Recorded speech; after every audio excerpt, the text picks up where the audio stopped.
Notre sujet aujourd'hui, vivre sans limite.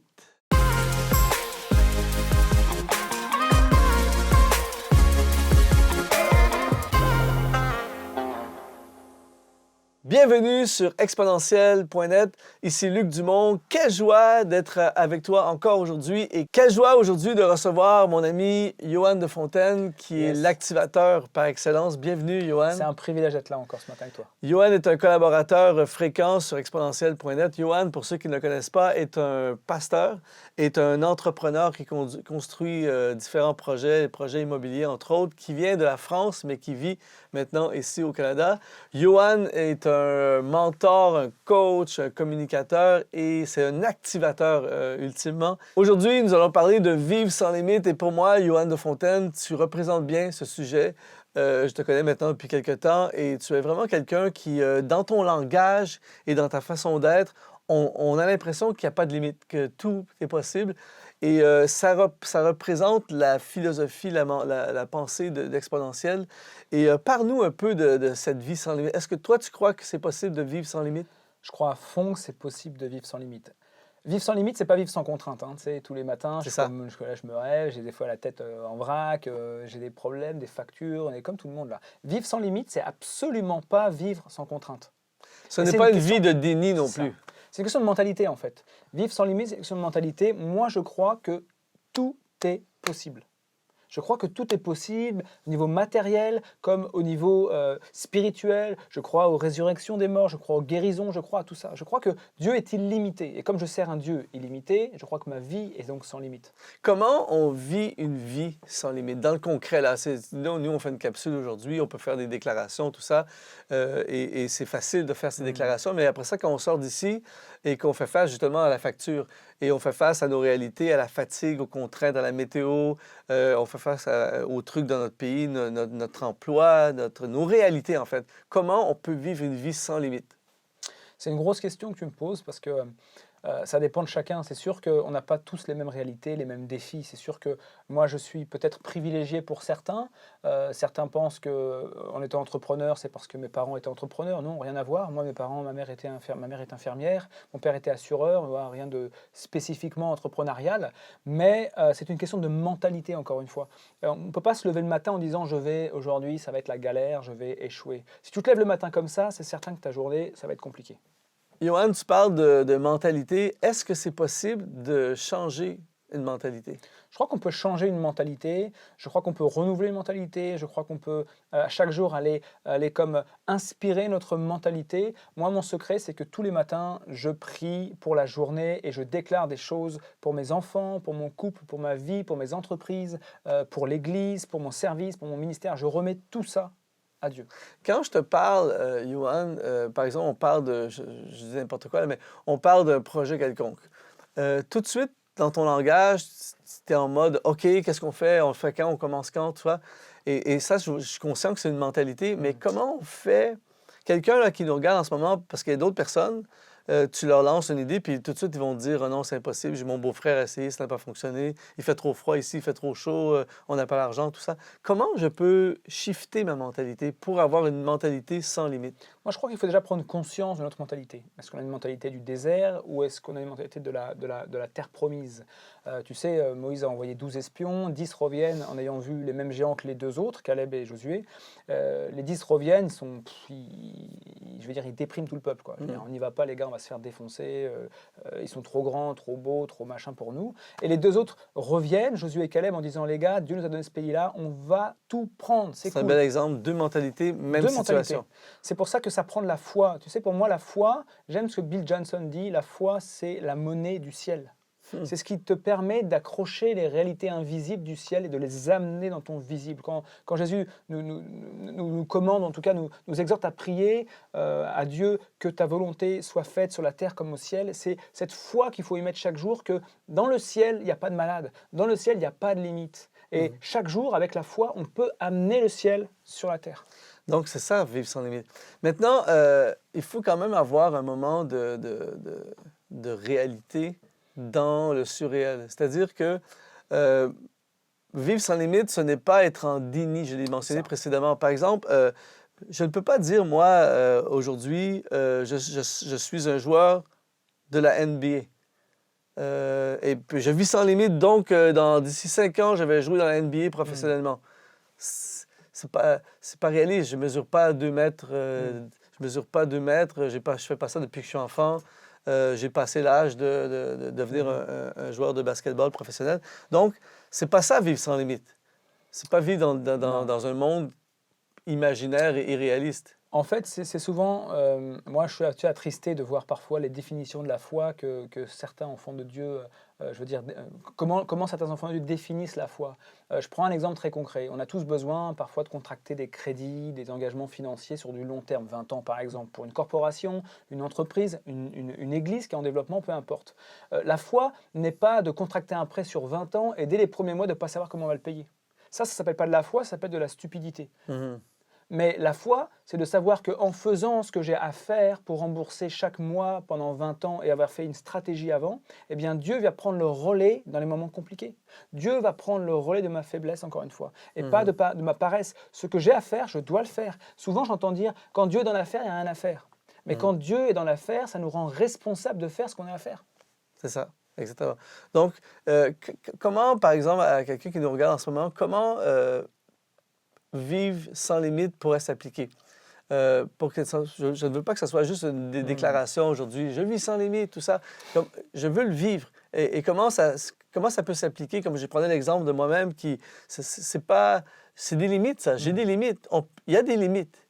On peut vivre sans limite, mais il y a des limites. Il y a des limites. On peut vivre sans limite dans son couloir. Voilà. On ne peut pas vivre sans limite dans le couloir d'un autre, parce qu'il y a des limites à notre couloir. Et Dieu peut faire descendre toute sa faveur, toute sa provision, alors que nous sommes dans ses voies et dans notre couloir. On ne peut pas, par exemple, si je ne suis pas entrepreneur et si je désire absolument être entrepreneur, Dieu ne descendra pas, la faveur de Dieu ne descendra pas. Parce que tout simplement, je ne suis pas appelé à cela et je vais me brûler. Donc, c'est une foi erronée si moi je dis j'ai aucune aptitude d'entrepreneur. Je suis vraiment quelqu'un qui est bien dans un cadre d'un emploi précis, encadré. Et là, je décide, non, je vis sans limite, je deviens entrepreneur, je démarre des multinationales, des projets partout. C'est une inconscience de qui tu es. La réalité, c'est que ça revient à être inconscient de tes capacités, de tes forces, de tes faiblesses, de ton caractère. Et encore une fois, tu vas brûler l'entreprise, tu vas te brûler toi-même et tu vas brûler tous ceux et celles qui te sont chers autour de toi. Comment quelqu'un qui a une mentalité de vie sans limite comme toi fait face à... Comment fais-tu face aux obstacles? Tu as un projet, tu te lances, c'est sans limite, mais tout à coup, il y a des limitations. Il arrive des trucs et tu dis « Oh! » Comment tu gères ça? En fait, j'ai des obstacles comme tout le monde, bien sûr, dans toutes les dimensions de ma vie. Je prends le cas de l'entreprise que je connais très bien. Souvent, les obstacles qui arrivent, on les a anticipés. Alors, bien sûr, il y a des choses qui arrivent qu'on n'anticipe pas. La neige qui arrive, ici au Québec, c'est anticipable, mais en France, c'est un peu moins anticipable. Donc, effectivement, on a aussi des soucis du quotidien. Mais lorsque j'ai un cadre déjà qui est déjà anticipé, lorsque la tour a été déjà architecturée, je veux dire, elle a été déjà pensée, les plans ont déjà été faits, les commandes ont déjà été passées, eh bien, ce qui devient non anticipable est beaucoup plus restreint et beaucoup moins invasif dans mon objectif. Est-ce que tout le monde peut avoir une mentalité sans limite? Par exemple, toi, tu es vraiment... on s'assoit avec toi, puis c'est comme en anglais, ils disent « sky is the limit », dans le sens qu'on y va. Mais il y a des gens, de par leur éducation, de par leur contexte de vie, ils ne sont pas tous, on n'est pas tous appelés à être des orateurs comme toi et des leaders d'entreprise, tout ça. Mais tu as monsieur, madame, tout le monde qui a un emploi, il travaille pour le gouvernement, c'est un étudiant en ingénierie, l'autre, c'est un leader d'un groupe de jeunes, tout ça. Ouais. Comment on peut appliquer cette mentalité? Est-ce que tout le monde peut Comment on peut devenir sans limite? Ouais, c'est ça que tu veux dire. Comment on peut capter cette mentalité de sans limite? Bien sûr, on a la relation avec Dieu, mais je pense vraiment qu'il faut qu'on se colle et qu'on se frotte à des gens qui vivent cette réalité au quotidien. Tu ne peux pas devenir ce que tu ne connais pas. Tu peux pas devenir ce que tu ne connais pas. Moi, j'ai eu l'occasion, j'ai eu le privilège d'avoir dans ma vie, et tu en fais partie, des gens qui m'ont amené à un autre type de mentalité, à un type de tout est possible, l'obstacle est plus petit que Dieu, il est beau être plus grand que moi, il est plus petit que Dieu. Tu vois, ça prend de se frotter à des gens compétents dans des domaines d'activité dans lesquels on veut intervenir. Dans l'entrepreneuriat, il faut que je me frotte à des entrepreneurs de haut niveau, Donc, qui, on est tiré vers le haut. qui vont me tirer vers le haut. Et toi, tu fais ça dans ta vie, tu cherches Ouais. des gens comme ça. Et donc, le conseil que ce serait de donner aux gens qui nous regardent, ça serait de trouver peut-être des... Parce que notre mentalité est influencée Exactement. positivement ou négativement. Donc, on trouve des gens qui pensent sans limite et Ouais, tout à fait. on se connecte à eux.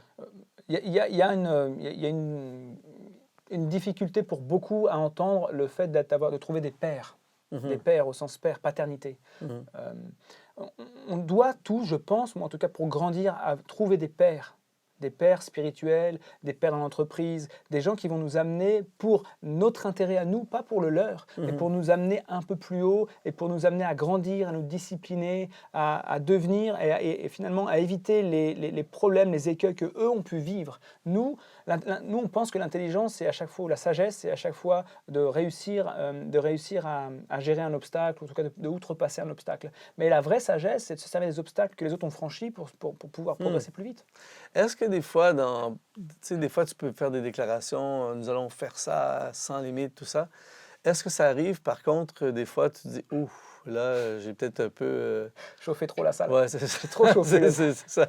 Est-ce que tu fais face à des moments comme ça? Et si oui, comment tu les gères? Ouais, j'ai fait face plusieurs fois à des moments comme ça où on en proclame des objectifs qui sont finalement, on se rend compte, on se les proclame pour le début d'année. On a tous des bonnes résolutions en début d'année, tu vois, c'est un peu le cas du gars qui s'inscrit au club de gym là, en janvier, puis 22 janvier déjà, le gars il se trouve des excuses pour pas y aller. C'est ça. Donc on est tous un peu comme ça, on déclare des grandes choses parfois et au bout de 3-4 mois dans l'année, on se rend compte que finalement ça va être chaud, hein, ça va être chaud pour les atteindre. Alors il faut aussi être capable de reconnaître ses erreurs. J'ai visé trop haut, j'ai pas les ressources nécessaires pour les atteindre. Les gars autour de moi, ils vont pas me suivre parce que c'est important aussi si on veut aller quelque part d'y aller avec du monde. On peut rien faire tout seul. Donc à un moment donné, on peut pas décrocher la caravane. Tu vois. À un moment donné, une voiture qui doit emmener une caravane ou un truck qui doit emmener une remorque, elle peut pas aller plus vite que la remorque. À un moment donné, elle doit prendre le temps de l'accrocher. Donc qu'est-ce que tu fais avec des gens, parce qu'on va se dire les vraies choses, il y a plein de gens qui ne vivent pas sans limite, dans leur façon de vivre et dans leur mentalité, dans leur discours. Comment tu te sens, toi, et comment tu vis lorsque tu as plein de gens qui ne vivent pas sans limite autour de toi? ouais. Bah écoute, le problème c'est d'être... en fait, il y a deux solutions à ça. Il y a deux possibilités. Soit tu as un thermomètre, soit tu as un thermostat, tu le sais bien. Soit on change l'atmosphère, soit on prend l'atmosphère de la pièce. Donc si tu es... il m'est arrivé plusieurs fois d'être dans des endroits où moi-même j'étais un petit peu pas bien à ce moment-là, où tu prends vite le côté un peu tout est compliqué, tout n'est pas possible, etc. Mais quand tu prends le temps de te charger le matin dans la prière, et quand tu prends le temps de vraiment déclarer des choses, alors quand il va, c'est toi qui changes l'atmosphère. Tu as un discours sans limite, tu vis une vie sans limite. J'aime faire avec mes invités, je pose souvent cette question en fin d'interview. J'ai la chance d'être ton ami, donc je me fais bombarder de ton discours sans limite constamment, et puis on parle, on s'active l'un l'autre. Mais là, il y a plein de gens qui sont là, qui aimeraient pouvoir passer du temps avec Yohan de Fontaine. Ça risque d'arriver pour certains dans le futur, mais là, les gens sont là. S'ils avaient la chance de passer un après l'autre, 1 minute, 2 minutes avec toi, qu'est-ce que tu leur dirais pour leur vie, pour eux, leur situation, leur réalité? Il y a des gens qui nous regardent des 4 coins de la planète, littéralement. Qu'est-ce que tu leur dirais pour les aider à passer du limité à l'illimité? Moi, je dirais, ose assumer les rêves que tu as dans les entrailles. Ose assumer ta passion, ose assumer ta motivation. Tu ne pourras pas mettre toute ton énergie dans quelque chose qui ne te motive pas. Donc, ose assumer qui tu es. Merci, Yohan de Fontaine, l'activateur. Merci d'avoir été avec nous. Si vous êtes intéressé par d'autres capsules avec Yohan de Fontaine, vous allez sur exponentiel.net. On en a fait plusieurs ensemble, plus passionnantes les unes que les autres. Si tu n'es pas déjà abonné à notre chaîne YouTube, tu peux le faire dès maintenant en cliquant sur s'abonner. Je réponds à tout, je dis bien tous les messages. Donc, si vous avez des questions, des commentaires, n'hésitez pas à nous écrire. Je vais répondre avec joie à vos commentaires et visitez notre chaîne exponentielle.net. Il y a des dizaines de vidéos d'activation. Le but, l'objectif, c'est de t'inspirer et de t'aider à réaliser ta destinée, activer en toi le potentiel extraordinaire. Merci encore une fois d'avoir été avec nous. Merci, Johan. Ça a été une joie. On te dit à la prochaine.